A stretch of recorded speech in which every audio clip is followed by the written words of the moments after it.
Overpaying for anything sucks, especially socks, so why pay $45 for a single pair of grip socks when you can spend less than half? Pure Grip Socks Pro feature our best materials for optimal fit, moisture wicking, and performance at a fair price, just $16.99 a pair at puregripsocks.com.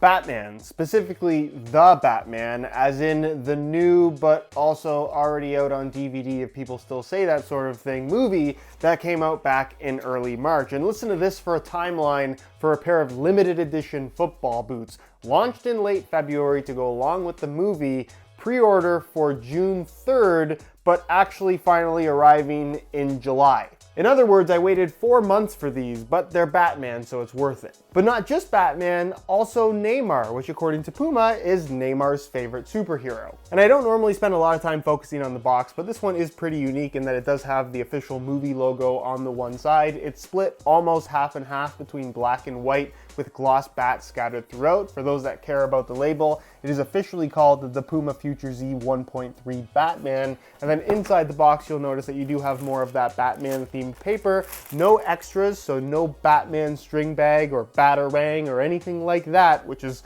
a little bit unfortunate. But the boots themselves, which I have to admit, look pretty good in black and red, with of course some Batman nods throughout. It's a limited edition release that is now readily available. They're a little bit more expensive than a normal Future Z 1.3 at around $250. And if you are interested in a pair for yourself, get them before they're gone with some exclusive SR4U coupon codes by checking out the first link down below. As far as Batman specific details are concerned, they are relatively obvious in that you have the giant bat symbol in red highlighted on the back of the heel, which I must admit does look quite cool. And you're also going to find that same symbol along with the movie title on the top of the tongue area in reflective knit, which is actually a pretty cool detail. Everything else is pretty straightforward in terms of not really being visibly that Batman-y, if that's an adjective, I'm not sure. More subtle details include the gloss bats that are scattered throughout the upper, but honestly, you can't really make out very many of them clearly, so it kind of just ends up looking like a gloss camo pattern on a matte base, which I'm not complaining about. It does look quite cool in person, even though it is quite subtle. Obviously, they went with black and red for pretty much the entirety of the upper. I particularly like the red details within the central portion of the upper with that exposed knit. You're also going to find that on the lace aglets, the tips of the laces, you have a little bit of a red detail at the tip, which I thought was a nice touch. And then the only other Batman nod you're going to find is on the insole, which of course has the movie logo along with the Puma logo inside of a red rectangle. And then finally tying everything together is the chrome red finish you're gonna find on the base of the boots. That does make them look a little bit flashier in person than I was honestly expecting. Also worth noting, like most chrome finishes on a sole plate, this is a wearable finish, so that paint is going to chip off should you choose to wear these boots.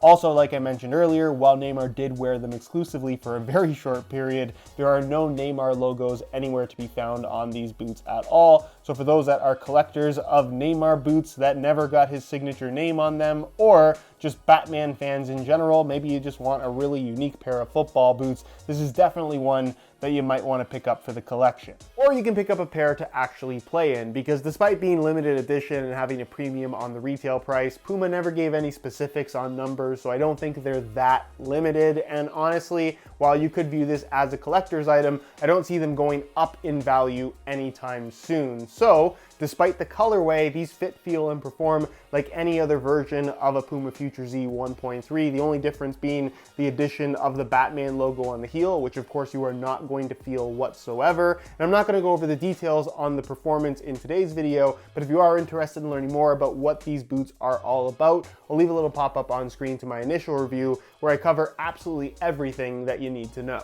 On feet, I would argue the Batman boots look even better, and the more and more I look at them, the more they remind me of the PSG Jordan brand Nike Mercurial Vapor 12 Elites, for those that remember those, especially with the Jumpman logo on the heel, these of course having the Batman symbol. So I guess there is somewhat of an unintended nod to Neymar with this particular release, being that he did wear this colorway exclusively.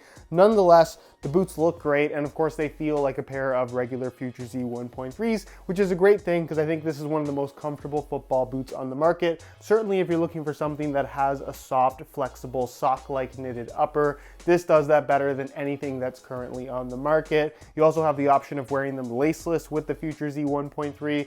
I don't see pretty much anybody doing that, so I wouldn't necessarily recommend it. I just think that it makes the lockdown and fit of the boots significantly worse, but with the laces tied tight, they're super secure, they fit very nicely. It's a shape that's going to work well for most foot types, especially with the stretchiness that you have through the midfoot and how the lacing system works in general. So even if you do have wider feet, these should work quite well for you. And as far as sizing is concerned, the Future Z does run about a quarter size long. So I'm wearing these in my usual size 9.5 US, and there's a little bit of extra space, not enough for me to justify going half a size down, but it's definitely something worth noting if you are planning on ordering a pair, where if you already have a little bit of extra space, maybe going down half a size wouldn't be a bad idea. But if you kind of have boots that fit perfectly now, sticking true to size is probably going to be what works best for most people.